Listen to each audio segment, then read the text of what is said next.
ప్రణామం పామరు రెండు అందం ముందు కదులుదాం రండి, ప్రగతి సాధిద్దాం రండి.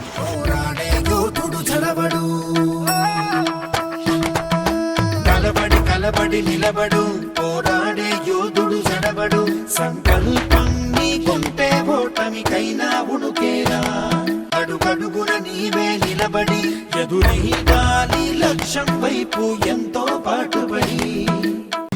అధికారులు ఛాలెంజ్, ప్రజాప్రతినిధులు మనకు ఛాలెంజ్. బుధవారం రివ్యూలో ఏం చేసాం, ఎంతవరకు చేయగలం. ఈ కుర్రాడు కమిటెడ్గా ఉన్నాడు ఈ జైల్లో.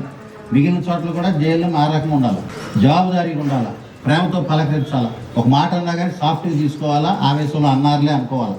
వాళ్ళు రోజు భరిస్తున్నారు బాధలు కష్టాలన్నీ భరించేది పబ్లిక్. ఒక నాలుగు మాట అంటారు, నేను తీసుకోవట్లేదా అంతే తీసుకోవాలా. కింద స్థాయి వాళ్ళు కానీ పై స్థాయి వాళ్ళు కానీ 3 years అవుతుంది సార్. 3 years మీరు ఏదో చేసుకున్నారు, అయినా రోడ్డు ఇవ్వలేదు. ఇప్పటికి అబద్ధాలు చెప్పారు. ఇప్పుడు మీకు కోటిరెడ్డిపేటలో రోడ్లు వచ్చినాయి, మీ వీధుల్లో వచ్చినాయి సార్. కొంతమంది ఎన్ని రోడ్లు వచ్చినాయి? వచ్చినాయి సార్, బ్రహ్మాండంగా పడినాయి సార్ రోడ్లు. ఈ ఊరు అంటే ఈ వార్డులో రోడ్లు పడ్డాయి అంటే ఇప్పుడు నీకు కూడా రోడ్డు వస్తుంది నమ్మకం నీకు ఉందా? సార్ ఆ నమ్మకాన్ని ఒమ్ము చేయను, ఖచ్చితంగా ఈ రోడ్డు ఇస్తాను.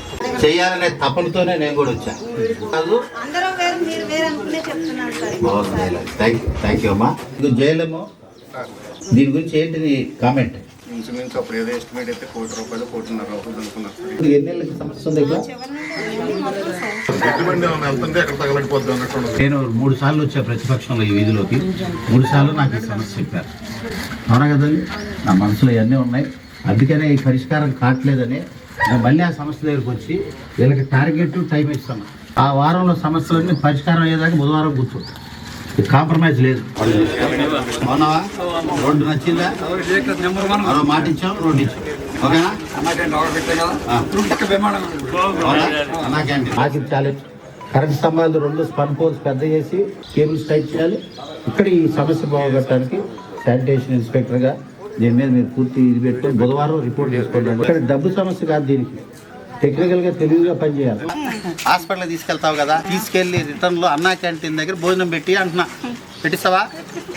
నవ్వుతావు, సిగ్గుపడతావు. 10 సంవత్సరాలుగా రోడ్డు లేదు, రోడ్డు కూడా బాగుందా?